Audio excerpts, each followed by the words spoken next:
Welcome. Lifestyle only.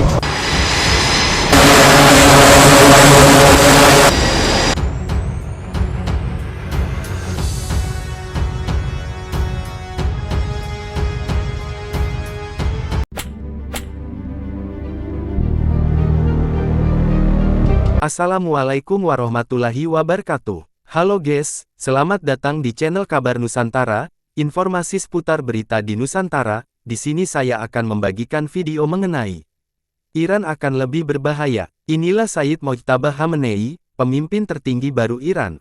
Wahai saudaraku sekeyakinan, mari subscribe channel saya. Jika Anda subscribe, maka otomatis Anda membantu saya. Dengan membantu orang lain, Anda bisa masuk surga. Loncengnya jangan lupa untuk mendapatkan informasi dan video menarik terbaru dari kami. Kami minta maaf apabila ada kata-kata yang salah dan kurang sopan, karena kami sebagai manusia biasa yang tidak luput dari salah dan lupa. Selamat menyaksikan, Iran akan lebih berbahaya. Inilah Sayyid Mojtaba Khamenei, pemimpin tertinggi baru Iran. Mojtaba Khamenei jadi calon kuat pemimpin tertinggi baru Iran. Mojtaba Khamenei, anak dari mendiang Ali Khamenei yang gugur dalam serangan Amerika Serikat dan Israel akhir pekan lalu, dilaporkan menjadi calon kuat pemimpin tertinggi Iran yang baru. Tokoh agama dan ulama yang bertanggung jawab memilih pemimpin tertinggi baru Iran telah mengadakan musyawarah pada Selasa, dan dalam pertemuan tersebut diketahui bahwa Mojtaba Khamenei muncul sebagai calon kuat untuk menggantikan ayahnya. Menurut laporan The New York Times pada Selasa, mengutip pejabat Iran, kemungkinan menetapkan Mojtaba Khamenei sebagai pemimpin tertinggi baru Iran masih dalam pertimbangan hingga Rabu pagi. Tetapi, kekhawatiran juga muncul jika Mojtaba Khamenei benar ditetapkan sebagai pemimpin tertinggi Iran, ia akan menjadi incaran serangan AS dan Israel, demikian laporan The New York Times. Amerika Serikat dan Israel pada Sabtu, 28/2, melancarkan serangan gabungan ke Iran, termasuk ibu kota Teheran, sehingga menimbulkan kerusakan infrastruktur dan menelan korban jiwa, termasuk menewaskan pemimpin tertinggi Iran Ali Khamenei. Iran kemudian membalas aksi militer itu dengan melancarkan serangan drone dan rudal ke Israel serta aset-aset AS di sejumlah negara Teluk AS siaga penuh hadapi serangan Iran, ahli kasih peringatan bahaya. Amerika Serikat AS diingatkan untuk bersiap menghadapi serangan siber dari Iran. Sasaran serangan itu mulai dari bisnis hingga infrastruktur setempat. Peringatan itu diungkapkan usai serangan AS dan Israel ke Iran akhir pekan lain. Iran telah membalas serangan yang menghantam pangkalan AS, kedutaan besar, serta beberapa wilayah di Tel Aviv, Doha, hingga Dubai. Tak hanya itu, Iran juga akan melakukan serangan siber yang diperkirakan akan jauh lebih berbahaya. Negara itu tengah menunggu momen untuk bisa meluncurkan serangan. Dari segi waktu, ini merupakan kesempatan terakhir. Dalam hal ini bahayanya jauh lebih besar, ucap pendiri CEO startup keamanan siber Tenzai, Pavel Gurvik, dikutip dari CNBC Internasional, Kamis tanggal 5 Maret tahun 2026. Sementara itu, Menteri Keamanan Dalam Negeri AS Kristi Noem buka suara soal keamanan negaranya minggu ini. Dia memastikan Department of Homeland Security (DHS) setempat telah bekerja sama dengan mitra intelijen dan penegak hukum federal untuk memantau dan menggagalkan secara cermat tiap potensi ancaman. Ancaman serangan siber ini timbul saat Badan Keamanan Siber dan Infrastruktur (CISA) menghadapi berbagai masalah dari penutupan sebagian pemerintah, cuti paksa dan perombakan manajemen. CISA tercatat telah kehilangan sepertiga karyawan sejak Donald Trump kembali menjabat sebagai presiden. Lembaga itu juga harus menghadapi banyak pegawainya yang meninggalkan posisinya. Salah satunya, Direktur Sementara Lembaga, Madhu Gotumukala yang dipindahkan ke divisi lain minggu lain. Kepala Bagian Teknologi Informasi Bob Costello mengumumkan telah mengundurkan diri dari layanan federal melalui unggahan di LinkedIn. Web CISA juga tidak aktif sejak tanggal 17 Februari tahun 2026 lalu. Dalam situs tersebut disebut alasannya karena pendanaan federal yang terhenti. Pada tanggal yang sama DHS mengumumkan CISA akan membatalkan program penilaian keamanan siber, pelatihan dan kegiatan lain. Senjata berbahaya, Iran, Selat Hormuz. Saling serang antara Amerika Israel dengan Iran menunjukkan skala yang berbeda. Sebabnya, Pemimpin tertinggi Iran, Ayatollah Ali Khamenei dinyatakan tewas dalam serangan di Teheran pada Sabtu, sepertiga dini hari waktu setempat. Dalam hantaman serangan tersebut disebutkan jika Khamenei tewas bersama istri dan sejumlah keluarganya. Atas peristiwa ini, pemerintah Iran mengumumkan 40 hari berkabung dan 7 hari libur nasional. Menanggapi serangan yang disebut pembunuhan tersebut, Garda Revolusi Iran mengungkap akan melakukan serangan balik kepada Israel dan Amerika Serikat (AS). Tindakan ini disebut sebagai serangan ofensif paling ganas dalam sejarah Republik Islam Iran. Operasi ofensif terberat dalam sejarah Angkatan Bersenjata Republik Islam Iran akan segera dimulai menuju wilayah dan pangkalan teroris Amerika yang diduduki, seperti dikutip dari CNN Minggu, tanggal 1 Maret tahun 2026. Berkaitan dengan hal tersebut, Presiden AS, Donald Trump mewanti-wanti agar Iran tidak membalas serangan tersebut. Ia mengancam, bila serangan balik itu dilakukan, Amerika akan membalasnya lagi dengan kekuatan yang tidak terbayangkan. Iran baru saja menyatakan bahwa mereka akan menyerang dengan sangat keras hari ini, lebih keras dari yang pernah mereka lakukan sebelumnya. Mereka lebih baik tidak melakukan itu, karena jika mereka melakukannya, kami akan menyerang mereka dengan kekuatan yang belum pernah terlihat sebelumnya.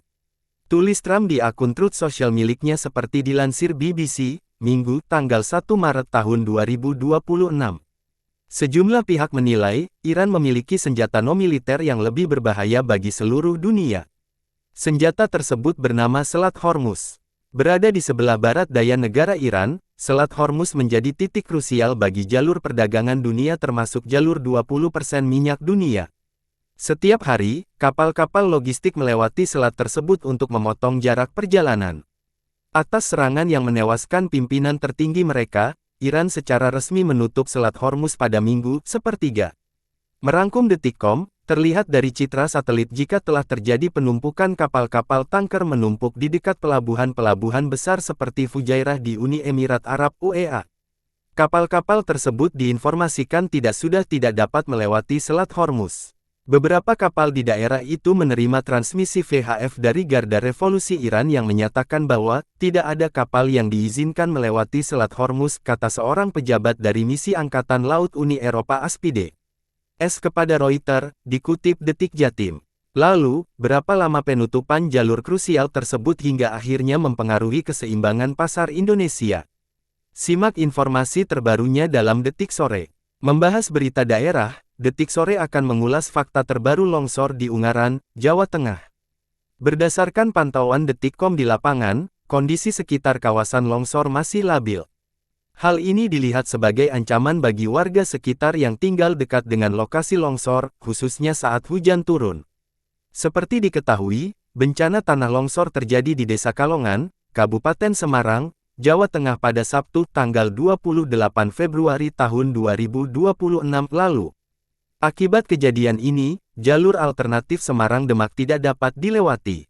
Bagaimana situasi terbaru di sana? Simak laporan langsung jurnalis Detik Jateng selengkapnya.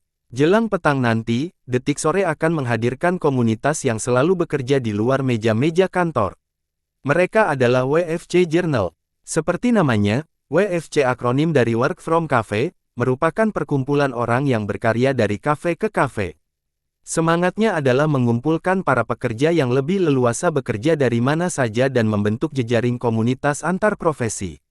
Lalu bagaimana hal tersebut bisa membawa dampak baik terhadap para peminatnya? Simak obrolannya dalam Sunset Talk. Ikuti terus ulasan mendalam berita-berita hangat Detikcom dalam sehari yang disiarkan secara langsung live streaming pada Senin Jumat, pukul 15.30 sampai 18.00 WIB, di 20. Detik.com dan TikTok Detikcom. Sampaikan komentar Anda melalui kolom live chat yang tersedia.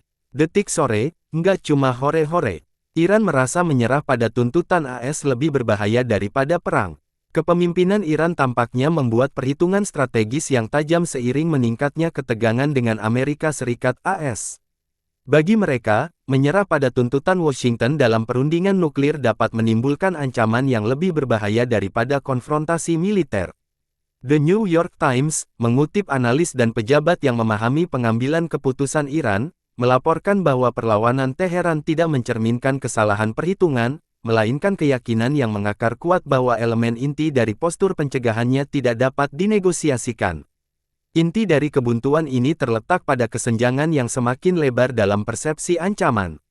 Meskipun Washington telah merumuskan tuntutannya, termasuk pengayaan nol, material nuklir dan pembatasan rudal balistik, sebagai pengamanan non-proliferasi, Teheran memandang konsesi tersebut sebagai risiko eksistensial. Bagi kepemimpinan Iran, pengayaan dan kemampuan rudal bukanlah alat tawar-menawar, itu adalah pilar keamanan rezim, kata Ali Faiz, Direktur Iran di International Crisis Group, yang mencerminkan pandangan yang banyak digaungkan di kalangan kebijakan Barat. Para pejabat Iran telah lama berpendapat bahwa pengayaan uranium merupakan hak kedaulatan. Para analis mencatat bahwa di luar pertimbangan hukum, kemampuan pengayaan membawa signifikansi strategis yang mendalam. Bahkan tanpa persenjataan, kapasitas nuklir ambang batas mengubah keseimbangan kekuatan, kata seorang analis keamanan regional yang akrab dengan doktrin Iran. Ini menciptakan pencegahan melalui ambiguitas. Program rudal balistik Teheran memainkan peran sentral yang serupa.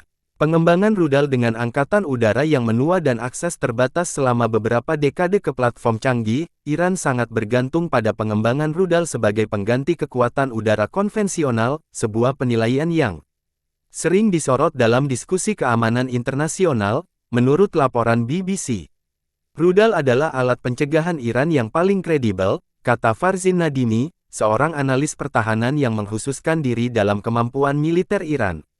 Rudal mengimbangi kelemahan struktural dalam kekuatan udara. Program nuklir, meskipun secara resmi bersifat sipil, juga secara luas dipandang memiliki nilai pencegahan. Penguasaan siklus pengayaan memberi Teheran pengaruh laten, kata seorang diplomat Eropa yang melacak negosiasi tersebut. Kapasitas laten itu sendiri membentuk perhitungan lawan. Dari perspektif Teheran, membongkar kemampuan ini akan menghilangkan lapisan pertahanan yang penting.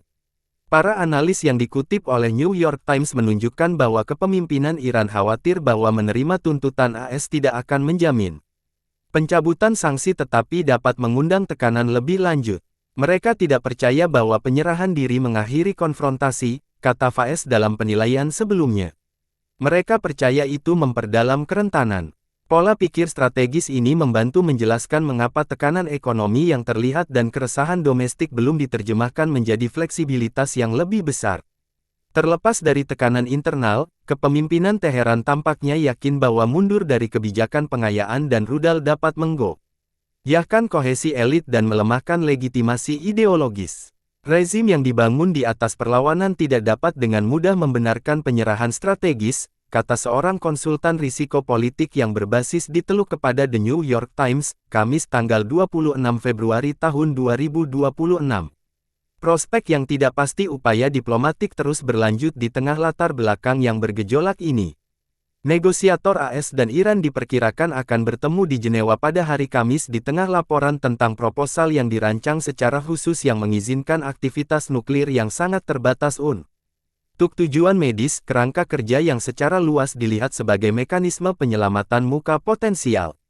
Namun, prospek kompromi tetap tidak pasti. The New York Times mencatat bahwa kekhawatiran akan kelangsungan rezim mendominasi perhitungan Teheran, sementara pejabat AS bersikeras bahwa batasan pengayaan merupakan inti dari setiap kesepakatan. Realitas militer semakin memperumit persamaan tersebut. Kelompok serang kapal induk Amerika, pesawat tempur, dan pertahanan rudal tetap ditempatkan di seluruh wilayah, menggarisbawahi kesiapan Washington untuk meningkatkan eskalasi jika diplomasi gagal. Namun para analis memperingatkan bahwa tekanan paksa tidak selalu menghasilkan hasil politik yang dapat diprediksi. Bagi kepemimpinan Iran, logikanya adalah pelestarian pencegahan, kata Nadimi. Dalam kerangka itu, bertahan mungkin tampak kurang berisiko daripada konsesi. Apakah negara-negara Teluk akan membalas serangan Iran dan bakal terseret dalam perang? Serangan balasan Iran terhadap negara-negara Teluk telah menodai citra mereka sebagai negara yang aman dan makmur. Apakah mereka akan membalas serangan Iran dan bakal terseret dalam perang? Negara-negara Teluk mendapati diri mereka berada di garis depan perang terbaru di Timur Tengah, dan mereka marah. Iran telah membalas serangan udara AS Israel dengan menembakkan ratusan rudal dan drone ke negara-negara tetangga. Arabnya menargetkan pangkalan militer Amerika Serikat AS di wilayah mereka, tetapi juga infrastruktur sipil dan energi. Dengan melakukan itu, Iran menargetkan citra Teluk sebagai pusat perjalanan, pariwisata, dan keuangan yang aman dan makmur, serta mengganggu industri minyak dan gas di intinya. Ini adalah perang yang tidak diinginkan dan diupayakan untuk dicegah oleh negara-negara Arab. Pertanyaannya adalah apakah mereka bakal terseret ke dalam apa yang mereka sebut sebagai serangan Iran yang berbahaya. Semua garis merah telah dilanggar, kata juru bicara Kementerian Luar Negeri Qatar, Majed Al-Ansari, dalam konferensi pers pada Selasa. Serangan terhadap kedaulatan kami terus-menerus terjadi, ujarnya kepada wartawan. Ada serangan terhadap infrastruktur, ada serangan terhadap daerah pemukiman kami, dan dampak dari serangan-serangan ini sangat jelas. Mengenai kemungkinan pembalasan, semua opsi ada di tangan kepemimpinan kami. Tetapi kami harus memperjelas bahwa serangan seperti ini tidak akan dibiarkan begitu saja dan tidak boleh dibiarkan begitu saja. Sebagian besar rudal Iran berhasil dicegat di seluruh wilayah, tetapi puing-puing yang berjatuhan telah menyebabkan kebakaran dan menewaskan warga sipil. Drone yang lebih mudah menembus pertahanan udara seringkali menyebabkan kerusakan minimal, tetapi tetap menimbulkan kekacauan yang mengganggu perdagangan dan perjalanan. Itulah agaknya yang strategi Iran, yaitu meningkatkan taruhan bagi negara-negara tetangga Arabnya dengan harapan mereka akan meningkatkan tekanan kepada AS supaya mengakhiri perang.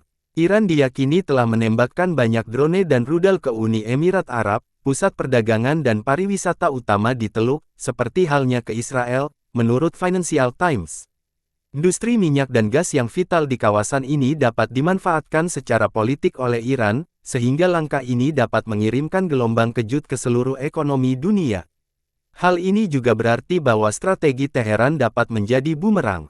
Iran berisiko mendorong negara-negara Teluk lebih dekat ke Washington, bahkan membuat mereka bergabung dalam upaya perang di beberapa bentuk. Sejauh ini, mereka menolak mengizinkan AS menggunakan wilayah udara dan teritorial mereka guna melancarkan serangan terhadap Iran. Namun semua itu bisa berubah. Pada suatu saat, mereka mungkin memutuskan untuk berpartisipasi dalam operasi-operasi militer. Mereka sejauh ini belum sampai di sana, negara-negara Arab masih fokus pada pertahanan. Tetapi banyak bergantung kepada berapa lama perang ini akan berlangsung. Sejumlah negara bakal enggan menampakkan diri untuk memihak Israel dalam konflik tersebut. Serangan mematikan dan destruktif Israel di Gaza sebagai tanggapan terhadap serangan Hamas pada Oktober tahun 2023, serta intervensi militeran. Jadi negara-negara seperti Lebanon dan Suriah, semakin memperketat hubungan di antara negara-negara Arab. Mereka marah ketika Israel membom Qatar tahun lalu dalam upaya mereka membunuh pemimpin Hamas. Namun yang jelas, serangan Iran tersebut telah memperkuat persatuan di antara negara-negara Teluk. 6 anggota Dewan Kerja Sama Teluk, Arab Saudi, Kuwait, Qatar, Bahrain, Uni Emirat Arab, dan Oman, bertemu dalam sesi darurat pada hari Minggu. Mereka menyatakan solidaritas dan berjanji, mengambil semua tindakan yang diperlukan untuk mempertahankan keamanan dan stabilitas mereka. 6 negara itu juga berjanji, melindungi wilayah, warga negara, dan penduduknya, termasuk opsi untuk menanggapi agresi tersebut. Petik 2. Seorang penasihat diplomatik senior untuk Presiden Uni Emirat Arab, Anwar Gargas, telah mendesak Iran untuk menyadari segala tindakannya. Perang Anda bukanlah dengan para tetangga Anda, tulisnya dalam sebuah unggahan di X. Kembalilah ke lingkungan Anda, dan hadapi tetangga Anda dengan akal sehat dan tanggung jawab sebelum lingkaran isolasi dan eskalasi meluas. Demikianlah video kabar Nusantara hari ini, yang bisa kami informasikan. Saksikan terus video-video terbaru dari kami. Jangan lupa subscribe sekarang juga. Kalau ada pertanyaan silakan komen di bawah dan jangan lupa subscribe channel ini dan bagikan ke teman-temanmu.